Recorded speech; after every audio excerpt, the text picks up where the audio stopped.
Hello, Miss Hu. My name is Tin Teng. I hope you have a wonderful day. And now, are you ready to roll into chapter 4 brand positioning with us? Let's get into it. I have gathered my own definitions of brand positioning as shown on the slide.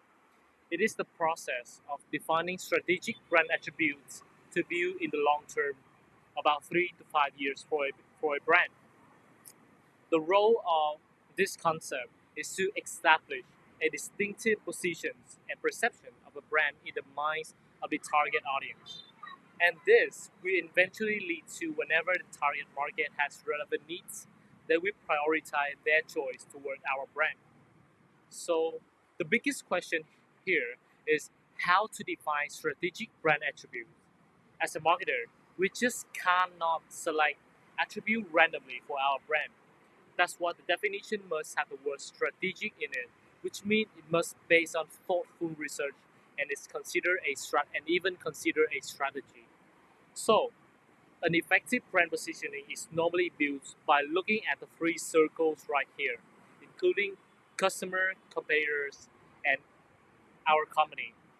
The ideal positioning spot for the brand is the green spot on the slide right here, where customer unmet needs will be completely satisfied by the brand root strengths, while still being able to differentiate our brand from the competitors. In other words, the green spot contains brand attributes that the brand can take to view in the long term, as they satisfy the 3D criteria, including desirable, deliverable, and differentiable. So, to ensure the first D, differentiable, marketer must take a look at the competitive frame of reference or competitive landscape. Here we have two popular approaches to identify the competitors. Firstly, competitors identify using industry approach or companies or organizations operating within the same industry or sector. For example, Apple is currently pursuing several industries, including technology, consumer electronics, etc. Therefore, its competitor could be Samsung, Dell, or Microsoft. Second, competitors identify using market approach or companies that target the same customer segment or market. For instance, looking at the smartphone segment, Apple's competitors are likely to be Huawei, Samsung, or Oppo. After defining its main competitors, it's time for the brand to dig deeper into the context, positioning, and motive of each competitor. From this point, we can define which brand attribute to be viewed more accurately. Three metrics that we can take a look into are top of mind levels, preference level, and their share of the market. As you can see on the screen, an example of Apple. So next, we will together discuss the value proposition. This concept is normally mistakenly perceived as similar to brand positioning. However, that's not the truth. Here we have a very popular brand, Sunlight, an example, and also the famous product Sunlight 100 Lemons. The value propositions of the product is with the power of 100 lemons, Sunlight will help remove the most stubborn stain on your dish quickly, bringing delicious meals that contribute to family happiness. So this statement highlights why customers should choose a particular product or service over other alternatives available in the market. In terms of the customer perspective, it shows some important questions such as what value or benefit will I receive by choosing this product or service? Or why should I buy brand's product or service? So the next slide is about the key difference of these two concepts. So why brand positioning mainly focus on the brand? Value propositions is more about product centric. So that's how we can conclude about these two concepts. And this is also my last part. It is about the brand mantra. To be specific, It is a 3 to 5 words phrase that capture and highlight the heart and soul of the brand. Normally, it is used internally to inspire staff and employees. It also guides most brand-related decisions and actions. For example, Apple set for itself the extremely inspirational brand mantra, "Think different." Therefore, we can see in reality that almost all strategies, from products all the way to advertising, they always bring a very unique color that no brand can imitate. So that wraps up for my part. Thank you for listening. I hope you have a great day. Goodbye. We have defined the frame of relevant reference. We can come to the next question to consider what are our point of parity and point of difference. So the first one, point of parity, what is it? Point of parity are those coming up when comparing a product with a similar one. And having said that, we can consider that the product are not as we want them to be, but this is how they are perceived by the customer. Or B would be the perceived benefit by the customer with respect to the other product in the same category. And it's not only the physical attribute, but it can also the service and intangible benefits, and it's a condition to be considered by the customer in the category. For example, here we have Nam Long and all the apartment rental agency. So we can have some point of parity here is that the security or the parking lot and in some case in the luxury apartment, uh, both Nam Long and all the luxury apartment rental agency, we have the biometric fingerprint door lock. So we will have three basic forms. The first one is the category. It is the benefit that the consumer view as essential within a certain category, although it's not necessarily a sufficient condition for the brand choice. And it may change technological advance, the legal development, or the consumer need. The second one is correlational, and it's a attribute of benefit that make up their POP and POD are inversely related. When it looks at one thing like inexpensive, consumer can't see it's also good at higher quality. And the final one is the competitive. It's designed to overcome the perceived weakness of the brand in the light of competitive points of difference. In other words, uh, the competitor POD point of difference will in turn suggest the brand POP point of parity. So come to the second one is the points of difference. The points of difference are the attribute or the benefit that consumers strongly associate with a brand and positively evaluate and believe that they could not find in the another brand. And it's a verdict and attribute from the brand perceived as superior to the one from the comparison. So we have three criteria here to define a point of difference. The first one is desirable. Consumer must see the brand association as personally relevant to them. And the second one is deliverable. So the company must have the resource and the commitment to maintain the brand association in the mind of the consumer. And the final one is differentiate.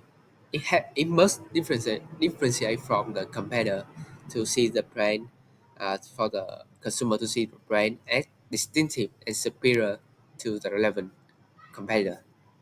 So, for choosing a specific uh, point of difference and point of parity to position the brand, perceptual map can be useful. For example, here we have the perceptual map. We provide the quantity picture of the market situation and the way consumer view different product, service, and the brand. Perception map here in the apartment category, we have three brands, Novaland, Namlong, and Vinhome. In the two axes, the nationwide coverage and the apartment variety. So, Namlong here have a medium nationwide coverage around 5 to 6 city around in Vietnam, and also have from affordable apartment to the luxury one, Mizuki, Flora, and Valora. Nam Long. However, for example, Vinhome have a very high nationwide coverage in Vietnam, and also Nam Long have a really many apartment variety for many people. Now come to the final one is the next one. So now we come to the next one is the emotional branding. Emotional branding is the process of forming a relationship between a consumer and a product and a brand by provoking their emotion. And many experts believe a brand positioning should have both rational and emotional component, and it should contain point of difference and point of parity that appeal to both the head and the heart. So here I list some way to evoke to create emotional branding. The first one is we have to define the brand personality.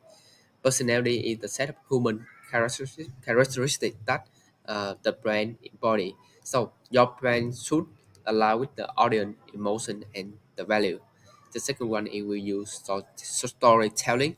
The third one is we use visual, for example, image, video to evoke uh, emotion in the audience and making the brand more memorable and engaging.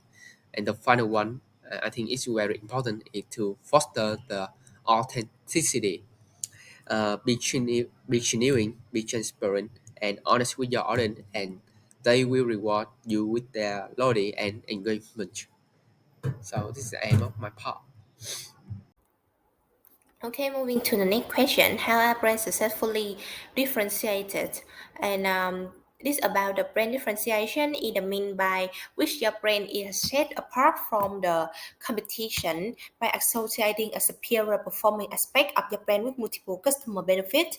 It's about the how to your brand position your brand with the competitor in the market, and before staying the point of difference or make your brand differentiated, I think the brand need to inform the consumer of brand membership, because consumer need to know what a product is and what function it serves before deciding or comparing, and especially for a new product focusing on creating a brand awareness and subsequent advertising attempt to create the brand image.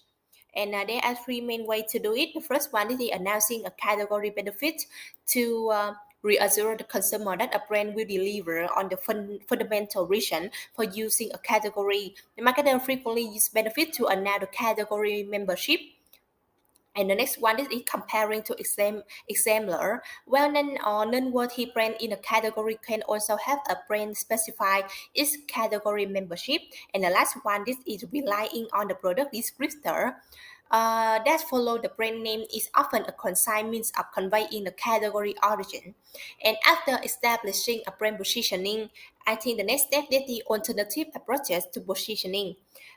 This conclude two ways to do it. The first one is the brand narrative and storytelling. Rather than outlining the specific attribute or benefit, some marketers describe positioning a brand as telling a narrative or story.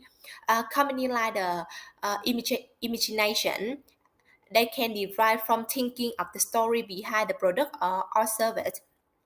It's related to emotional branding because provoking the emotional reaction is done by appealing to the aspiration, needs, ego, and general emotion of consumer through the story of brand. And the next one, this is cultural branding. They must know about the cultural knowledge, customized according to the cultural branding principle, and high and train cultural professionals through the culture branding. Brand promote an ideology or set of value which connect with its target audience and drive a meaningful emotional connection, and usefully the brand use the brand mantra to deliver the cultural branding. And after analyzing the theory, I will give you the example to apply it.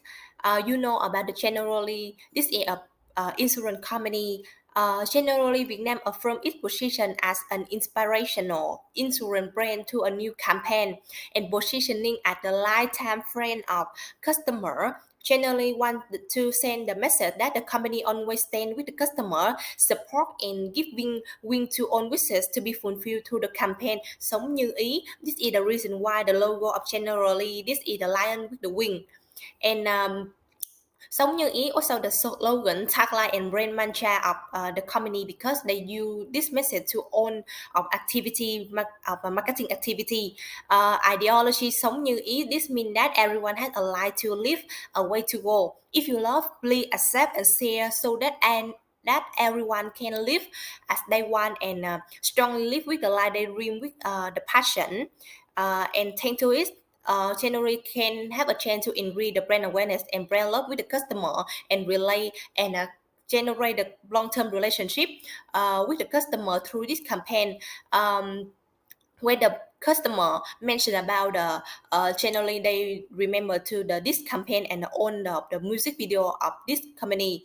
And Instagram product has a various segmentation, so to easily approach on the customer the inside of them. Generally to the topic is about the love, family, motivation, following your dream. It is really suitable for everyone to watch the video. And generally thanks to this campaign generally is leading a revolution in changing the concept about the insurance company, insurance industry, and building a great experience for Vietnamese people.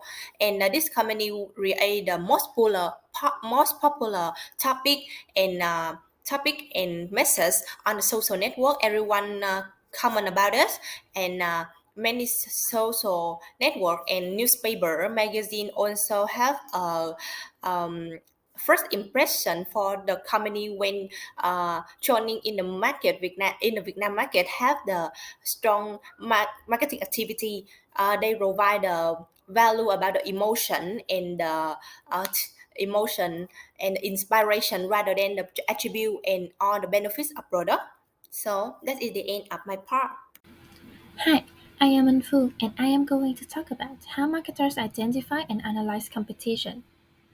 There are three strategies, and each of them is for specific situations. The first strategy is expanding total market demand. This strategy is suitable for firms that have already dominated the market and occupied large market share. For example, in 2020, Vinamilk already occupied a large amount of market share, accounting for 43.4% of the market. Therefore, its job now is not to gain market share from competitors, but to expand the total market. There are two ways to expand the market. The first one is to find new customers. A company can search for new customers among three groups: those who might use it but do not, those who have never used it, and those who live elsewhere. Another strategy is to find more usage. Marketers can try to increase the amount and levels of frequency of consumption. Let me take an example of these strategies. First, Coca-Cola is a giant in the beverage industry. Therefore, it expanded the total market by finding a new target segment. It invented Coca-Cola Zero Sugar to target the health-conscious segment. Another example is Vinamilk. Vinamilk tried to create more usage situations by increasing frequency. Instead of drinking milk whenever they like, Vinamilk stated that it is good for their height when they drink 3 cups per day. The second strategy is protecting market share. Besides expanding total market demand, the market leader should also consider protecting its current market share. There are two strategies for protecting market share. The first one is proactive marketing. Continuous innovation is the answer to protecting market share. The market leader should lead the industry in developing new products and customer services, distribution effectiveness, and cost cutting through responsive anticipation and creative anticipation. In other words, the dominant firm should look ahead to needs customers may have in the near future and discover innovative solutions. The second strategy is defensive marketing. The market leader tries to defend against competitive threats and maintain its position in the marketplace. There are 6 ways to defend. The first one is position defense. This means occupying the most desirable position in consumers' mind, making the brand almost impregnable. The second one is flank defense. The market leader should erect outposts to protect a weak front or support a possible counterattack. The third one and the fourth one are used when the firm tries to attack its competitor first. The third one is preemptive defense. This is a more aggressive action. In this case, The firms signal the competitors not to attack. The fourth one is counter-offensive defense. The market leader tries to crush a competitor by subsidizing lower prices for vulnerable products with revenue from its more profitable products. The fifth one is mobile defense. The market leader stretches its domain over new territories through market broadening and market diversification to maintain market share in case of being attacked. And the last one is contractive defense. Sometimes, if large companies can no longer defend all their territory, they give up weaker markets and reassign resources to the stronger ones. Let's look at the examples of these two strategies. For proactive marketing, although Coca-Cola has already dominated the beverage market, it continuously makes innovation to make a diversified portfolio, from sparkling to juices, alcoholic beverage, and so on. For defensive marketing, Unilever has used flank defense by launching Vissel, a lower-priced laundry detergent, to protect Omo from its competitor. If customers opt for a cheaper laundry detergent instead of Omo, they can choose Vissel as an alternative. This helps Unilever maintain its market share in the laundry detergent industry. And the last strategy is increasing market share. This strategy is suggested for firms that are still growing. In some markets, 1% of market share increase can worth tens of millions of dollars. Therefore, many firms strive to increase their market share. Let's go back to the example in the milk market. Except for Vinamilk, other firms have not occupied too much market share. Therefore, they are looking forward to increase market share in the near future. But first, there are four factors that a company should consider. The first one is the possibility of provoking antitrust action. Market leaders who have already dominated the market trying to increase market share can be sued by frustrated competitors as trying to be the monopoly, going against the antitrust law. The second one is economic cost. Profitability might fall if market share exceeds some level because the cost to increase market share can be larger than the value a company receives if wholesale customers dislike the company or are loyal to competitors. The third one is pursuing the wrong market activities. A company does not get anything if it simply cuts price more than its competitors because competitors may be offering other values, so buyers don't switch. And the last one is the effective of increased market share on actual and perceived quality. Serving too many customers can result in the firm lacking resources and hurting product value and service delivery. So hello teacher, my name is Chu Yang and now I will talk about the learning objective number 4, which is how can market leaders, challengers, followers and niches compete effectively. So the first one is about the market challenger strategy. And before that I will tell you that the firms are not industry leaders are often called runner up or trailing firms. So the firms can either attack a leader and other competitors in an aggressive bid for further market share as market challengers, or they can choose to not rock the boat as market followers. And now we will come to learn more detail about the market challenger strategy. So a market challenger should first determine a strategic objective such as increase market share and then decide whom to attack. So attacking the market leader is a high risk but potentially high payoff strategy if the leader is not serving the market well. The challenger can attack firms its own size that are underperforming and underfinanced, having aging products, are charging excessive prices, and are not satisfying customers in other ways. Another option is to attack small local and regional firms, or a challenger might attack an industry as a whole or a pervasive way of thinking that doesn't adequately address customer needs. So there are five attack strategies for challengers. The first one is frontal attack. So the attacker matches its opponent's product, advertising, price, and distribution. A modified frontal attack such as cutting price and can work if the market leader doesn't retaliate and if the competitor convinces the market its product is equal to the leaders. The next one is flank attack. A flanking strategy is another name for identifying shifts that cause gaps to develop in the market, then rushing to fill the gaps. Flanking is particularly attractive to a challenger with fewer resources and can be more likely to succeed in than frontal attacks. With a geographic attack, the challenger spots areas where the opponent is underperforming. Another idea is to serve uncovered marketness. The next one is encirclement attack. Encirclement attacks attempt to capture a wide slice of territory by launching a grand offensive on several fronts. It makes sense when the challenger commands superior resources. The next one is bypass attack. Bypassing the enemy to attack easier markets offers three lines of approach: diversifying into unrelated products, diversifying into new geographical markets, and leapfrogging into new technologies.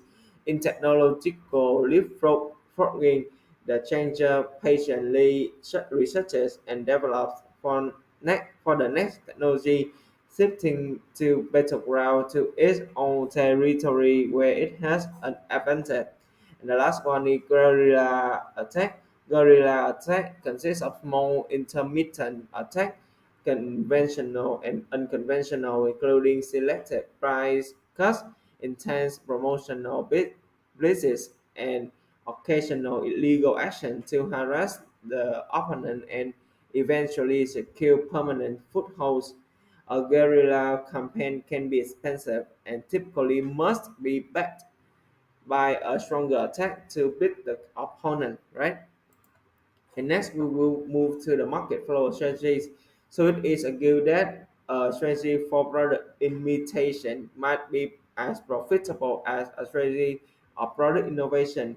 So the innovator bears the span of developing a new product, getting into distribution and informing and educating the market. And the reward for all this work and risk is normally market leadership. However, another firm can come along and copy or improve on the new product. Although it may not overtake the leader, the follower can achieve high profits because it did not bear any of the innovation spent. And the next one, many companies refer to follow rather than challenge. The market leader, the opportunities for product differentiation and image differentiation are low. Service quality is comparable and price sensitive runs high.